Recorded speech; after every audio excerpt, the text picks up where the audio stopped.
생사관, 그리고 또 조금 더 말씀을 보면은 예수 그리스도를 믿는 성도들의 고난에 대한 그 관점, 고난관. 세 번째로는 그리스도인의 그 특권이 뭔가.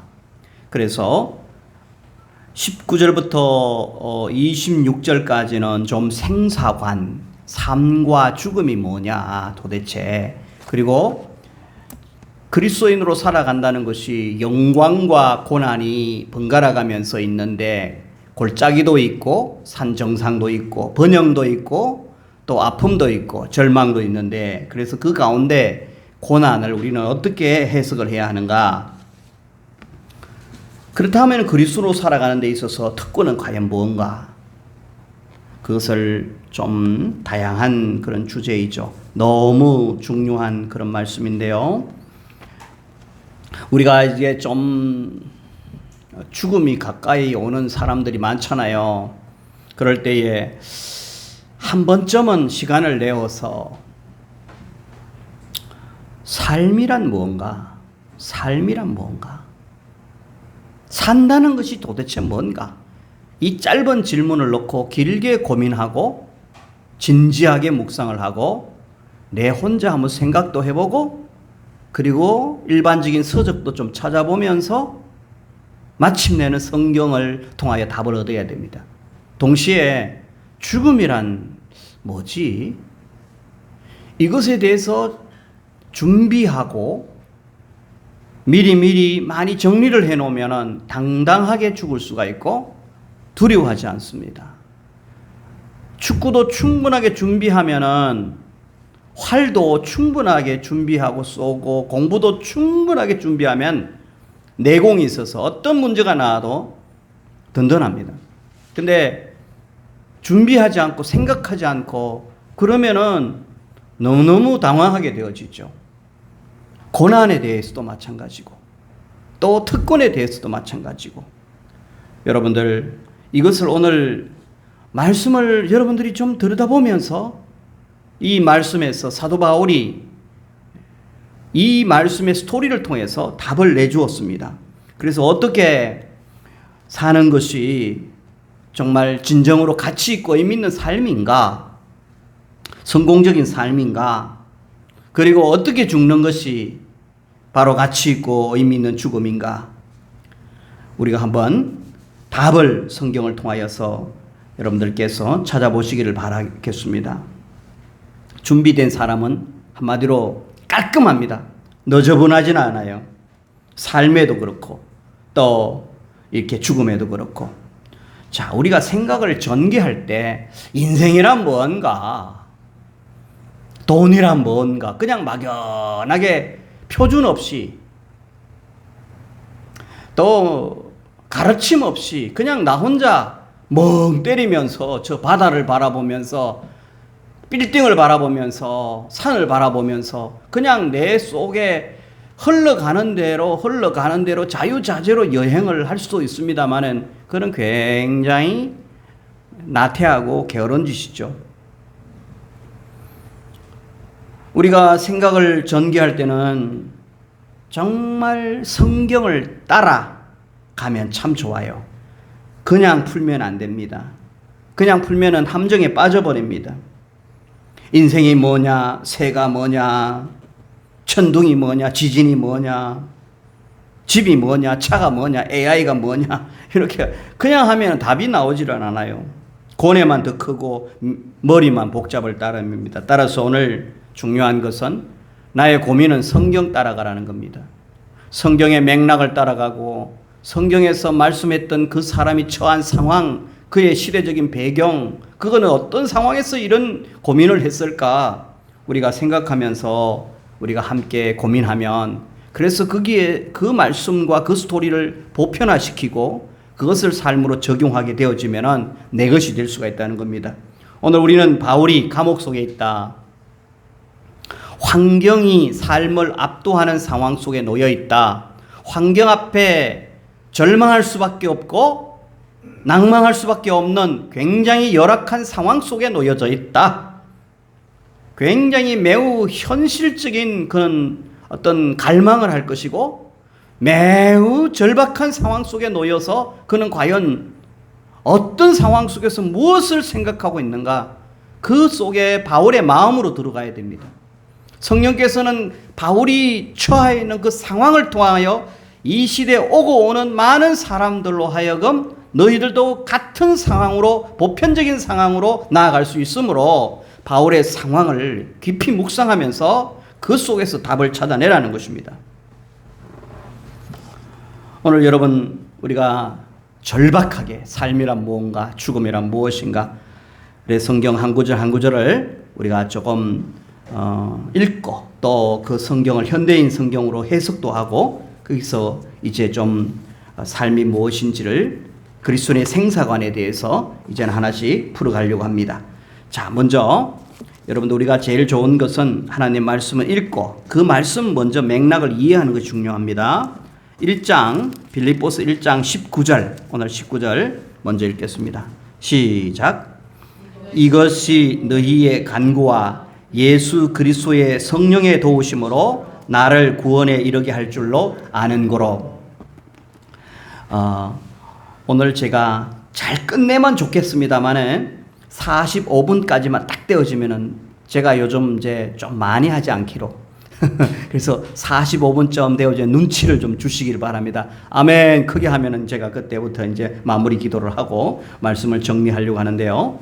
그러면서도 재미있게도 하나님 말씀을 풀어봅시다. 자, 19절 말씀이 현대인의 성경이고, 제가 앞을 보십시오. 여기 이제 현대인의 성경을, 이 성경이 사실 어떻게 보면은 고체로 되어지고 영어와 또 이런 것들을 통해서 중국어와 헬라어를 통해서 번역된 것이기 때문에 옛날 어른들의 입맛에는 맞아요. 근데 의미가 조금씩 어떨 때는 많이 곱씹어야 이해가 되어지는데 젊은이들을 위해서 현대인의 성경은 이렇게 해석을 해 놓았는데요. 19절을 여러분은 그 읽으면서 제가 한번 다시 읽어볼게요.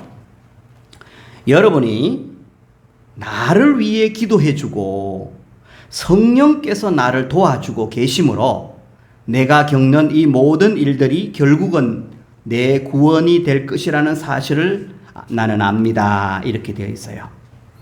19절을 보시면은 이것이 너희의 간구, 그러니까 여러분들의 간구, 여러분의 기도와 이것이, 앞에서 이것은 여러분의 간구와 예수 그리스도의 성령의 도우심, 그러니까 핵심으로 말하면 하나님의 도우심, 예수님의 도우심, 성령의 도우심, 두 개죠.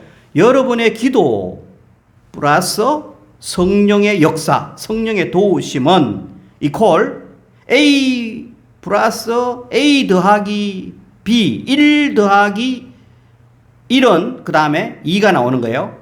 그렇게 이 19절, 이것은 앞에서 말하는 내가 많이 기뻐하고 내가 예수님의 복음이 진전이 되어지는 것으로 참으로 기뻐하고 참으로 나는 행복할 수 있는 이것은, 그 마음을 품는 것은 온전한 구원인데, 이것은 너희들의 간구가 필요하고 여러분들이 기도해 주지 않으면 나는 마음이 흐트러지고 나는 내 중심이 그리스도 중심이 될 수가 없다. 그리고 여러분들의 기도가 합쳐져서 결국에는 성령께서 역사해 주시고 예수님께서 응답해 주시고 내 마음을 합력하여 선이 되어지도록 내 마음을 그렇게 온전하게 만들어 주게 되어지면 19절 나를 구원에 이르게 한다. 그렇게 말씀하고 있습니다. 결국은 내 구원이 될 것이다. 이 모든 일들이 내 구원이 될 것이다. 자, 이 말씀을 다시 한번 정리합니다. 여러분, 구원이라고 하는 것은 이 바울의 상황 속에서 바울은 나 구원되고 싶어. 나 감옥에서 탈출하고 싶어. 감옥에서 자유하고 싶어. 이것이 과연 구원일까요? 그가 말하는 구원은 이렇게 얄팍하지 않습니다. 그가 말씀하는 구원은 육체적인 그 절망에서부터 아픔에서부터 치유받는 이 단계를 넘어서, 단순한 그 단계를 넘어서 내가 주님 앞에 서는 그 온전한 구원을 의미하는 것이죠. 내가 주님 앞에서 영광스럽게 주님 앞에서 칭찬받으면서 너 잘했다. 그래서 천국으로 입성하여서 내가 온전한 구원, 최종적인 구원을 얻게 되는 것은 모든, 나뿐만 아니라 모든 성도님들이 온전한 구원을 얻으려면 두 가지 조건이 필요하다는 겁니다. 첫 번째는 무엇입니까?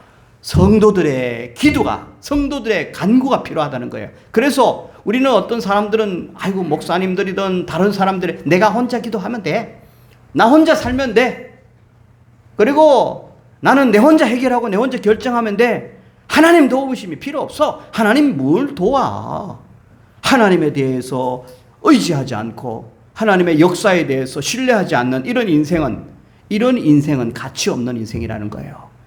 여러분, 우리 인생이 정말 조화롭고 가치 있고 의미 있으려면 내 인생이 내 힘으로, 내 노력으로, 내 결심으로 내가 성공하고 나 온전히 하나님이 없는, 성도들의 기도도 없고 하나님의 도우심도 없는 나만의 종교, 나만의 노력, 나만의 이게 예수 그리스도를 떠난 모든 종교들의 특징이란 말이에요. 니체를 비롯하여 모든 사람들은 인생은 운명을 즐겨라. 그냥 다가오는 운명 거부도 하지 말고 네가 뚫고 나가. 네 힘으로 살아. 이것이 모든 종교와 모든 사상들이 이야기하는 거거든요. 그런데 오늘 기독교와 다른 모든 철학과 사상의 차이점은 뭐냐 하면은 기독교는 혼자만의 것이 아니라 관계의 종교입니다. 그분과 동행하면서 그분과 손잡고 그분을 신뢰하면서 그렇게 나아가는 삶이 온전한 삶이고 멋진 삶이라는 거예요. 여러분, 우리가 살면서 나 혼자 살 거야. 도움 필요 없어. 나는 내 형제 도움도 필요 없고 성도 도움도 필요 없고 목사님 기도도 필요 없고 목사도 마찬가지예요. 아니 성도들 기도가 뭐가 필요해. 내가 신학도 하고 그냥 나도 나름대로 성숙해서 기도할 줄 아는데 나는 그냥 하나님 도움도 필요 없어. 공부도 많이 하고 또 나는 또 돈도 많고 그래 더 이상 뭐가 필요해.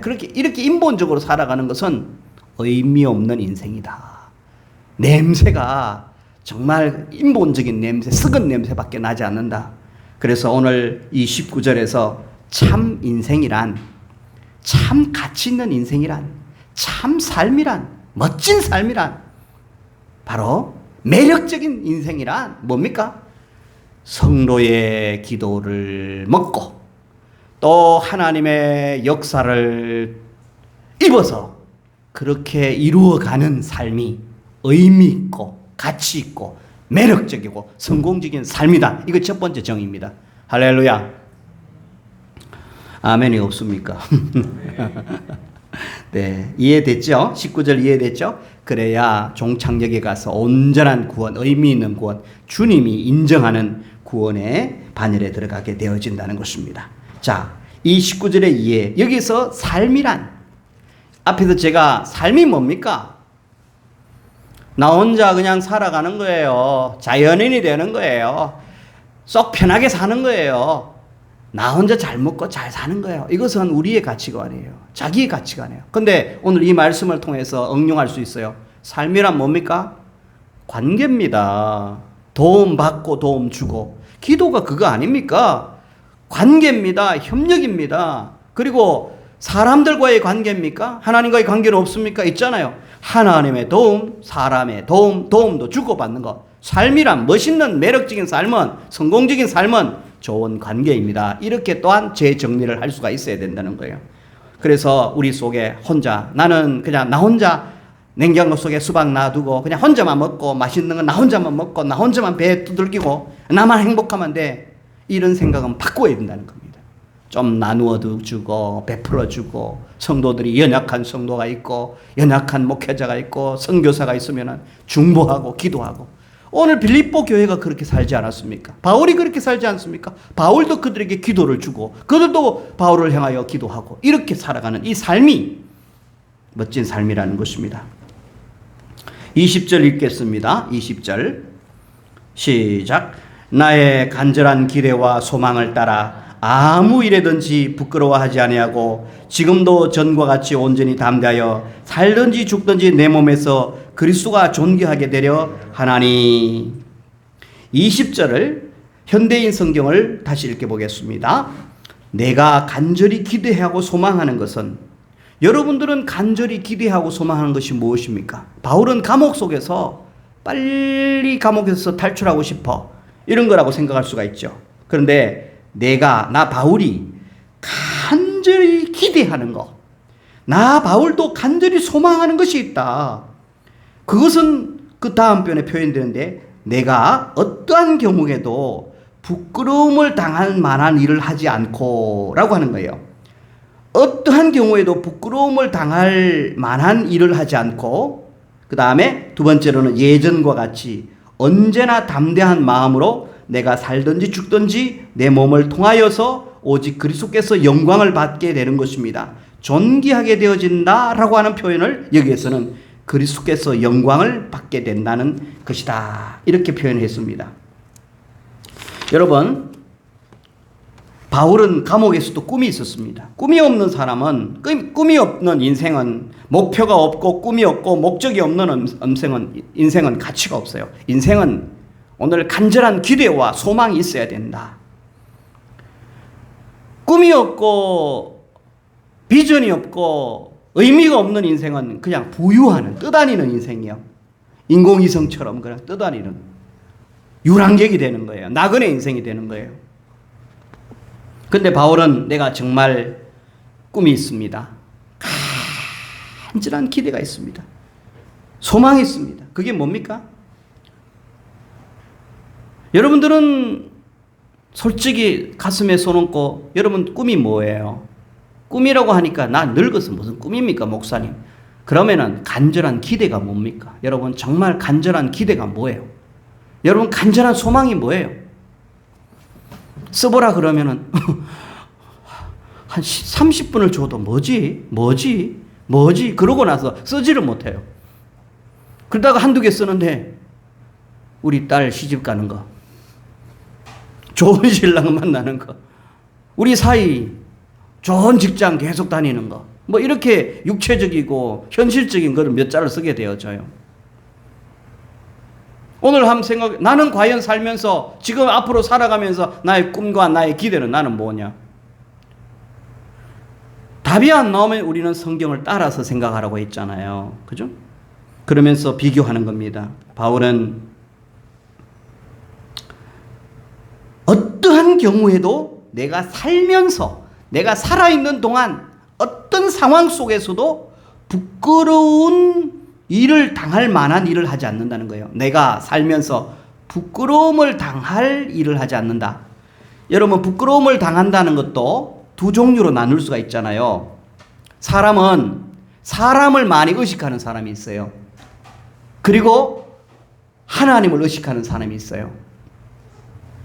참다운 부끄러움은 뭡니까? 이 땅에서, 여러분, 제가 어제 오창에서 저녁 새벽 2시까지 거기에서 그 오창에 호수가 있는데, 그 호수에다 모기장 텐트를 쳐놓고 이 말씀을 준비하고 있는데, 그 바닥에다가 비닐종이 깔고, 그리고 나서 너무 막 야간이 더운 거예요. 낮에는 35도부터 시작해서 제가 한 오후 한 6시 반, 7시부터 앉아가지고 불빛 밑에서 그러니까 말씀을 막 이렇게 준비하면서 보니까, 제가 이제 막 너무 더워가지고는요, 그냥 위에 러닝 셔츠를 입고, 그 다음에 검은 티셔츠를 아내가 사준 예쁜 옷을 입다가, 이 땀이 배길 것 같아서 벗어버렸어요. 러닝 입으니까 딱 머릿속에 스쳐 지나가는 사람이 나를 보면 뭐라고 그럴까?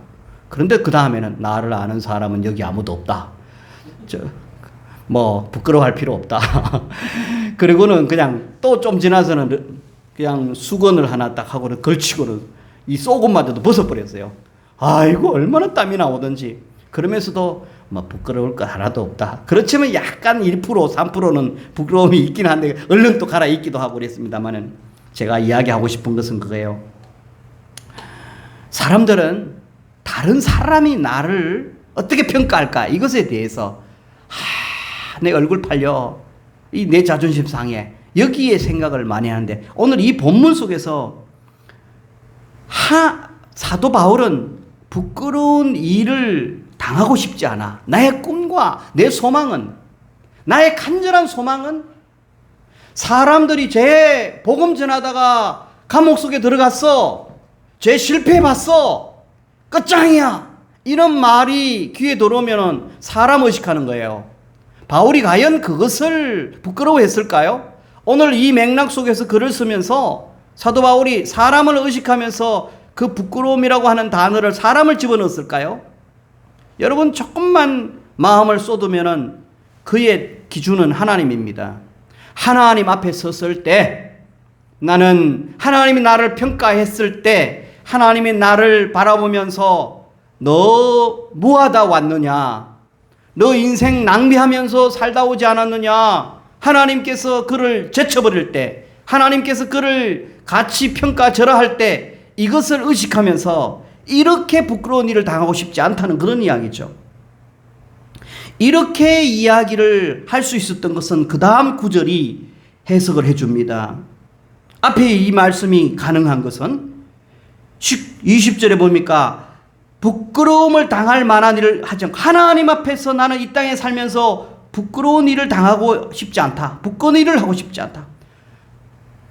그러면서 내가 살든지 죽든지 내 몸을 통하여서 오직 그리스도를 존귀케 하는 일에 쓰임받고 싶다. 오직 그리스도께서 영광을 받게 되는 것. 이게 나의 소망이다. 20절의 개역 성경은 온전히 담대하여 살든지 죽든지 내 몸에서 그리스도가 존귀하게 되는 것. 내 몸에서 그리스도가 존귀하게 되는 것. 좀 표현이 고상합니다만은 쉽지는 않아요. 내 몸을 통하여 그리스도가 영광 받는 것. 하나님께 영광 받는 것. 영광을 또 다르게 표현하면 나타나는 것. 예수님이 내 몸을 통하여 나타나는 것. 그러니까 바울의 삶 속에서 가치는 무엇입니까? 사람들의 평가가 중요한 것이 아니라 내가 성공하고 내 이름이 드러나는 것이 중요한 것이 아니라 내 삶 속에서 죽든지 살든지 예수님만 드러난다면, 예수님께만 영광이 되어진다면 나는 그것으로 기뻐하고 즐거워하겠다 이 말이지요. 바울의 삶의 가치는 뭡니까? 자기가 아니라는 거예요. 우리는 이 말씀을 놓고 너의 꿈이 뭐냐? 많은 요즘 현대인들은 심리학적으로나 모든 현대인들, 요즘 젊은 아이들 하버드 대학부터 시작해서 온 세상에서 공부했던 사람들의 보편적인 것은 자아실현, 자아성취. 자아실현. 그 자아는 뭡니까? 나 실현, 내 꿈 실현. 이게 다 모아지는 거예요. 내 성공. 오늘날 정치하는 사람들 전부 다 자기 이름 성공하는 것. 로마 시대의 황제들, 모든 사람들은 황제의 권위가 신을 압도할 정도로 보이지 않는 하나님보다도 황제가 더 높다라고, 그 체제가 더 중요하다. 오늘날도 모든 정부나 모든 기관들의 자기들의 철학, 자기들의 사상을 하나님의 말씀보다도 더 높이 세우고, 그래서 그 밑에다가 종속시키려고 하는 시대의 정신들이 흐르고 있지 않습니까? 그래서 인본주의가 되어지고 성공하는 것이 최고라 그러고 번영주의가 되어버렸지 않습니까?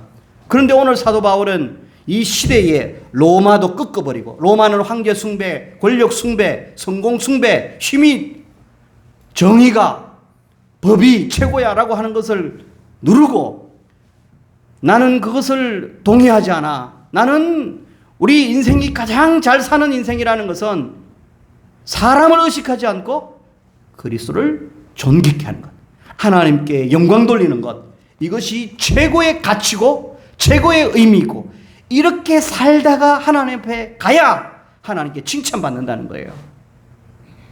무엇을 선택하시겠습니까? 무엇을 선택하시겠습니까? 하나님 앞에 섰을 때 하나님이 우리를 어떻게 해석하느냐?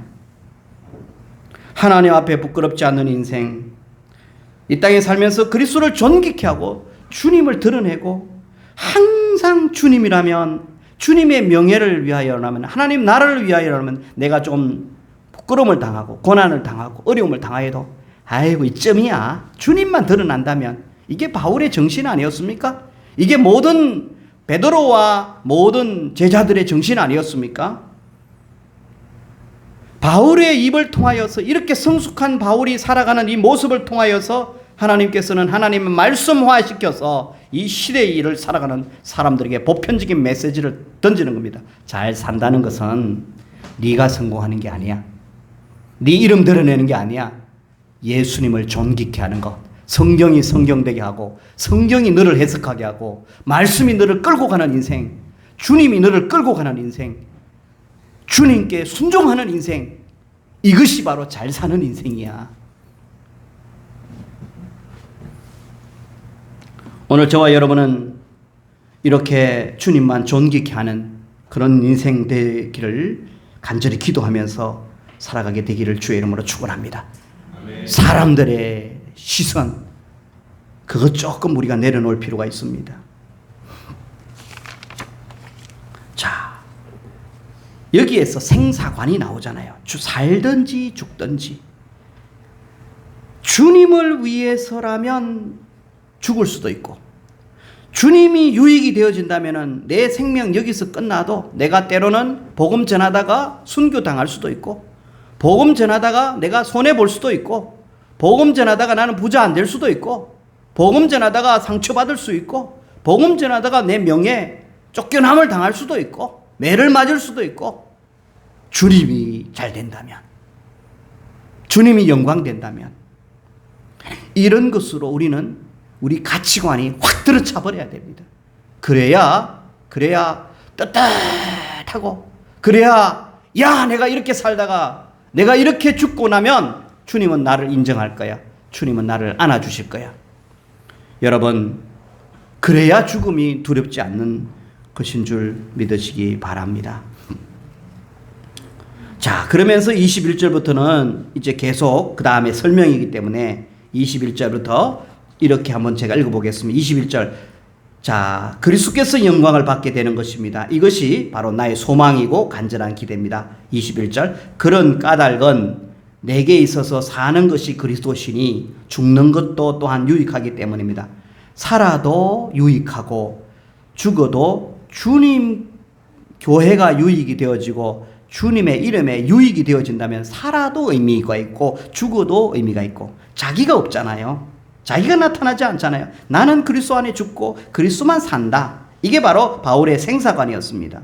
삶이었습니다. 이게 가치였습니다.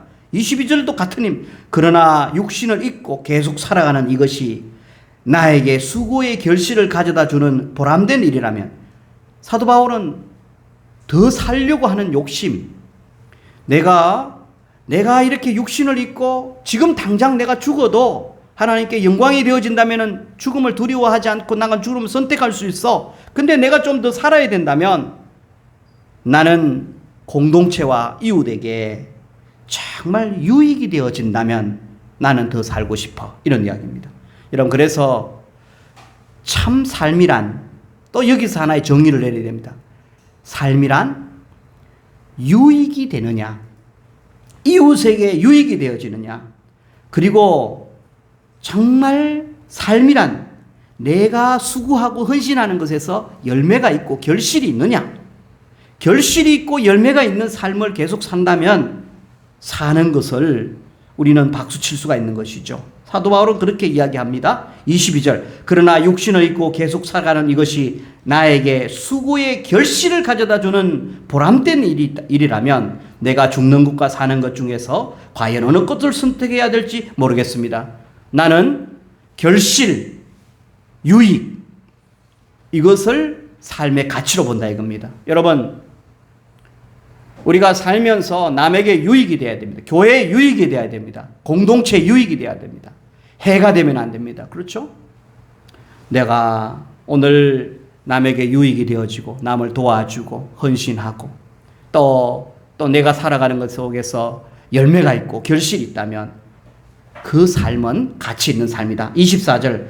그러나 여러분에게는 내가 육신을 입고 계속 이 세상에 머무는 것이 더 필요할 것입니다. 여러분은 아직도 성숙해야 되고, 여러분은 나의 도움이 필요하고, 내가 가르침이 필요하고, 내가 여러분들을 신앙적으로 더 믿음의 진전을 위해서 내가 좀 더 살아 있어야 하기 때문에, 여러분한테 유익하기 때문에 여러분의 입장에서 볼 때는 내가 사는 것이 더 중요할 것입니다. 25절, 이것을 확신하기에 나는 세상에 더 남아서 여러분의 믿음의 발전과 기쁨을 위해서 여러분과 더불어 일해야 할 것입니다. 자, 여기서 한 가지 25절, 여러분 성경 한번 다시 읽어보겠습니다. 25절 시작. 내가 살 것과 너희 믿음의 진보와 기쁨을 위하여 너희 무리와 함께 거할 것이 이것이 확실히 하노니. 자, 여기서 삶이란 뭐냐? 어떤 삶이 가치가 있고 의미가 있느냐? 왜 살아야 되느냐? 25절, 내가 살 것과, 내가 사는 것은 첫째로 너희의 믿음의 진보, 교회의 성도들의 믿음의 진보, 연약한 성도들의 믿음의 진보를 위해서 그의 믿음의 성장, 성경 말씀을 통하여서 삶의 성숙을 보여주면서 희생하는 모습을 보여주고 선교하는 모습을 보여주면서 다른 사람들의 믿음의 진보를 위해서 살아가는 삶이라면 그 삶은 유익한 삶이라는 겁니다. 그 삶은 더 살아도 가치가 있다는 겁니다. 이렇게 살아야 의미 있는 삶이라는 거죠. 그 다음에 성도의 기쁨을 위하여, 공동체가 기뻐하는 삶을 위하여 우리가 살아갈 때 의미 있고 가치 있는 삶이 된다는 것이지요. 26절에 내가 다시 너희와 같이 있으므로 그리스도 안에서, 예수 안에서 너희 자랑이 나로 말미암아 풍성하게 하려 함이라. 26절, 그리하여 내가 다시 여러분을 방문하게 될 때에 그리스도 안에서 있는 여러분의 기쁨과 자랑거리가 나로 인하여 넘쳐 흐르게 되기를 바랍니다. 우리 사도 바울은 우리의 자랑거리야. 사도 바울 때문에 우리가 이렇게 성숙했어. 사도 바울 때문에 우리가 기쁨이 넘쳤어. 우리가 믿음이 이렇게 자라났어. 이런 자랑거리가 되어지는 삶이 진정한 가치 있는 삶이라는 것입니다. 자, 여기까지 우리가 볼 때에 왜 살아야 됩니까? 무엇이 가치 있는 삶입니까? 잘 살면 잘 죽게 됩니다. 한 번만 따라 할까요? 잘 살면 잘 죽게 됩니다. 이해가 되면 끄떡끄떡 합시다. 잘 산다는 것은 무엇입니까? 이 말씀을 뭉뚱그리면 내가 살면서 열매가 있느냐? 내가 살면서 공동체에 유익을 주느냐? 내가 살면서 공동체의 사람들에게 믿음의 진보를 시켜주느냐? 성경을 통하여서든 언어를 통하여서든 격려를 통하여서든 내가 살면서 많은 사람들에게 기쁨을 주어지고 그들의 자랑거리가 되어지고, 그죠? 또 내가 살면서 정말 열매가 있고 그리스도를 존귀케 하는 그런 삶, 이런 삶은 정말 오늘 우리 모두의 삶이 되어야 된다는 것입니다. 이것이 바로 사도 바울의 삶이었고 제자들의 삶이었고 우리들이 이렇게 살아가도록 우리에게 권면하는 말씀이 되는 줄 믿습니다. 그러면서 27절을 보십시오. 여러분이 무슨 일을 겪던 오직 그리스도의 복음에 합당하게 처신하십시오. 산다는 것은 계속 삶이 문제예요. 삶이는 여러분 사는 동안, 죽음 앞두고 사는 동안 무슨 일을 겪든지 그리스도의 복음에 합당하게 처신하는 삶이 의미 있고 가치 있는 삶입니다. 내가 여러분을 만나러 가든 혹은 여러분을 떠나서 여러분에 관한 소식만 듣게 되든 여러분은 하나님의 영으로 굳게 서서 복음의 신앙을 위하여 한 사람처럼 매진하도록 하십시오. 자, 그리스도의 삶은 무슨 일을 겪든지 복음에 합당한 삶인데, 복음에 합당한 삶은 그 밑에서 설명하기를 여러분 하나의 영으로, 하나의 영이 되는 거예요. 하나의 영이 성령 안에서, 그리스도 안에서 굳게 서는 것, 굳게 서서 복음의 신앙을 위하여 한 사람처럼 매짐하는 것. 여러 사람처럼 여기 갔다 저기 갔다 흩어지는 것이 아니라 딱 정렬이 되어서 하나님의 나라와 그 목적을 위하여서 한 사람이 매진하여 딱 전진하는 것처럼, 이렇게 교회 공동체가, 빌립보 교회가 이렇게 영으로 굳게 서는, 흔들하는 것이 아니라 성령의 안에서 굳게 서는 것, 이게 잘 사는 거예요. 이게 신앙생활 잘하는 거예요. 그래서 복음의 신앙을 위하여서 예수 그리스도를 존귀케 하고 복음의 신앙을 위해서 한 사람처럼 전진하고 매진하는 것, 뚫고 나가는 것, 이것이 바로 잘 사는 거고요. 28절에 여러분을 박해하는 자들이 어떤 짓을 하든 겁내지 마. 정서적으로요, 잘 산다는 것은 육신적으로는 당당하게 복음에 합당하게 처신하는 것, 행동하는 것, 그리고 정서적으로 감정적으로는 두려움이 오고 억울함이 오고 그럴지라도 정서적인 안정감을 가지고 탄력성, 회복 탄력성을 가지라는 거예요. 그게 28절에 여러분을 박해하는 자들이 어떤 짓을 하더라도 겁내지 마십시오. 따라합시다. 겁내지 마십시오. 우리가 아픔이 오고 실패가 오고 박해가 오고, 옛날에는 사자 같은 존재들이 있고 여우 같은 존재들이 있고 우리를 흔들어 놓는 풍랑이 있고, 이럴 때도 정서적으로 두려움 없이 안정감을 가지고 회복 탄력성을 가지고 살아가는 삶이 멋진 삶이라는 거예요.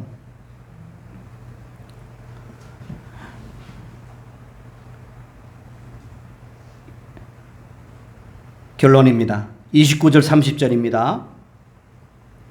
하나님께서는 그리스도 안에서 여러분에게 특권을 주셨는데, 자, 삶이란, 멋진 삶이란 하나님이 주신 특권을 정확하게 기억한다는 거예요.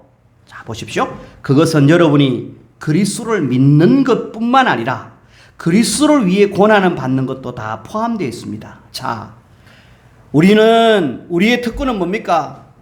저와 여러분의 특권은 뭡니까? 남들보다 왠지 수월하게 예수님을 믿게 됩니다. 그리고 예수님을 수월하게 믿었습니다. 수월하게라고 하는 표현이 적합할 수도 있어요. 남들은 억지로 가르쳐도 못 믿어요. 근데 이상하게 우리는 너무너무 수월하게 예수님이 그냥 들어와요. 하나님의 말씀이 그냥 들어와요. 좋아요. 행복해요. 말씀이 그냥 들어오고 말씀이 좋고 거부하지 않아요. 저항하지 않아요. 이게 얼마나 복인 줄 아십니까? 음식을 거부하면은 이거 힘들잖아요. 근데 하나님 말씀이 그냥 좋아요. 찬송하면, 예배하면 그저 교회로 향해요. 이게 하나님 우리에게 믿음에 주신 축복입니다. 그렇잖아요. 그죠? 교회가 너무 좋아요. 예수님이 너무 좋아요. 찬송이 너무 좋아요. 이 뒤에 딸려있는 것은 뭡니까? 하나님의 자녀가 되었다. 너희들은 생명이 있다. 너희들은 천국의 백성이다. 너희들 구원받았다. 너희들은 영광의 그 나라에 들어갈 하나님의 식구들이다. 우리는 이런 특권이 있습니다. 너희들은 복받을 자격이 있어. 번영할 수도 있어. 그죠? 우리는 축복할 수도 있고 축복받을 수 있어요. 누구보다도 축복받을 수 있는 그런 많은 조건들을 다 갖추었어요. 아멘입니까? 그런데 우리의 특권은 한 가지가 되어 있다는 겁니다. 예수 그리스도께서 십자가의 고난을 당하였던 것처럼 그런 영광스러움도 있고 축복받을 수 있는 엄청난 무한한 가능성도 있을 뿐만 아니라 고난도 너희들 삶 속에서는 그리스도와 연합하여 있기 때문에 따라온다. 이것도 특권이라는 겁니다. 아버지가 빚지면 재산을 이어받고 유산을 받으면 빚도 이어받아야 되고, 아버지의 그 기업도 이어받을 뿐만 아니라 아버지가 진 빚도 같이 이어받아야 된다는, 우리는 그리스도인이기 때문에 주님을 위하여서 받는 고난도 우리는 달게 받아야 된다는 겁니다. 그래서 고난은 피하지 말고, 고난은 너무나 우리 하나님께서 우리에게 주신 특권이라는 것. 마지막으로 이런 이야기를 좀 드리고 마칠까 합니다. 계절이 있어요.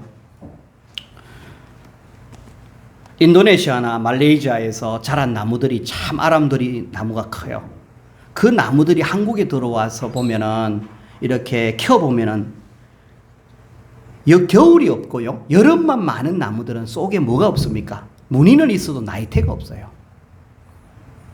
단단하지 않아요. 기둥으로서 오래오래 쓰기에는 좀 부적합해요. 근데 여름이 있고 겨울이 있다는 것은, 우리 한국의 소나무들은 보면은 그 속을 켜보면은 그 속에 나이테가 있어요. 겨울에는 그것이 좁고 여름에는 그것이 커요. 그래서 제목이 되는 거예요. 태양이 여름에는 우리 지구에 가까이 와요. 너무나 친밀하게 태양이 이 지구의 얼굴을 비벼요. 그러니까 뜨거워요. 더워요. 그때에 많은 장렬한 태양 때문에 광합성 작용도 일어났고 열매들이 성숙하고 성장해요.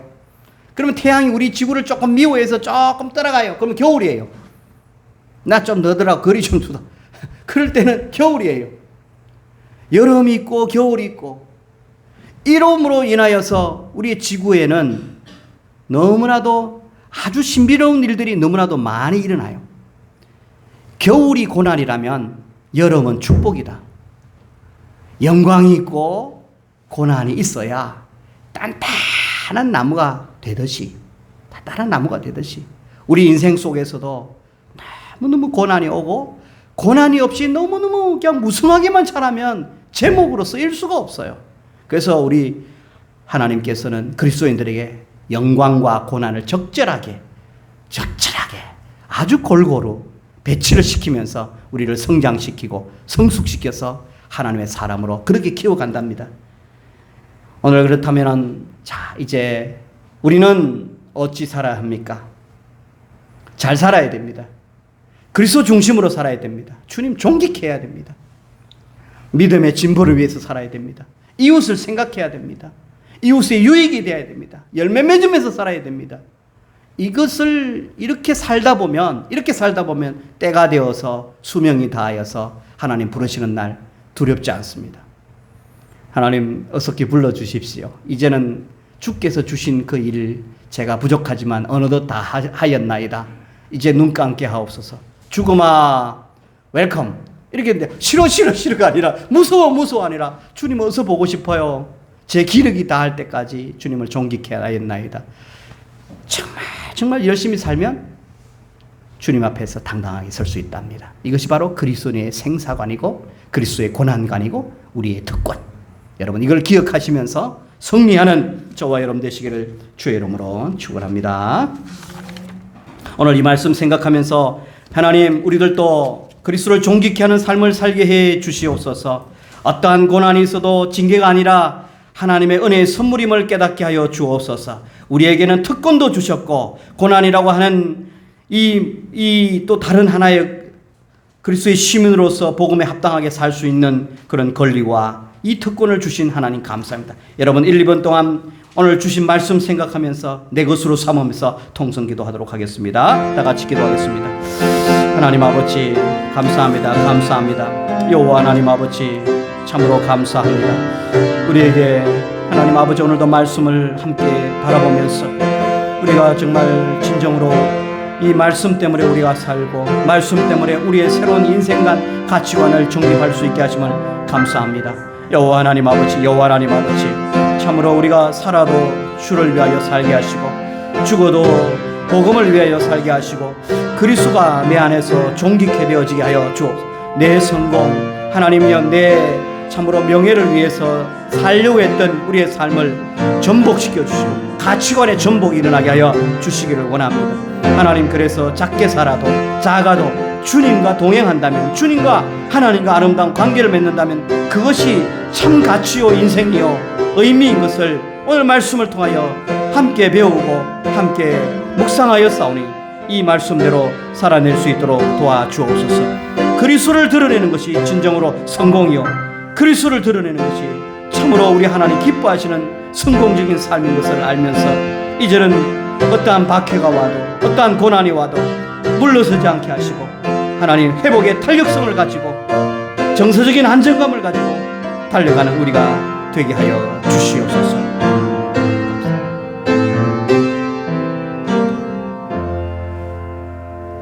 온 우주 만물을 창조하신 창조주 하나님, 이 땅의 지구를 허락하시고 태양 주위에 빠르게 돌게도 하시고 멀게도 하시고 우리가 가깝게도 하셔서 뜨거운 여름을 주시고 적당한 거리를 주셔서 봄 가을을 주셔서 꽃 피고 열매 맺고 더위 속에 성장하고 성숙할 수 있도록 사계절을 통하여서 그 섭리를 주신 그 섭리를 통하여 우리를 살아가게 하신 하나님 감사합니다. 우리의 인생도 영적으로도 때로는 삶 속에서 죽음도 건강도 아픔도 고난도 하나님 뜻이 계셔서 성장을 위하여 성숙을 위하여서 우리에게 주심을 믿고 다 품어나가면서 범사에 감사하는 인생 되게 하여 주시옵소서. 주님 우리 힘으로만 뚫고 나가지 말게 하시고 우리의 손을 잡아주시기를 간절히 바라고 원합니다. 그래서 삶을 말씀 안에서 만끽하며 즐거워하며 진전을 위하여 믿음의 진보를 위해서 당당하게 살아가는 창조적인 인생 되어지도록 이래서 하나님께 성도를 축복해 주시기를 원합니다. 하나님 아버지, 내 중심이 아니라 복음 중심으로 사는 성도 되게 하옵소서.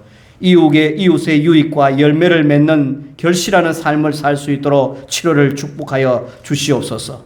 복음에 참여하게 하시고 성령 안에서 우리가 하나 되게 하시고 성령 안에서 말씀 안에서 견고하게 서게 하여 주시기를 원합니다. 그래서 어떤 상황 속에서도 이기게 하게 하시고 사단과 마귀의 그 유혹 앞에서 하나님 무수하거나 두려워하지 않도록, 질병 앞에서도 두려워하거나 뒷걸음질 치지 않도록 주여 도와주시옵소서.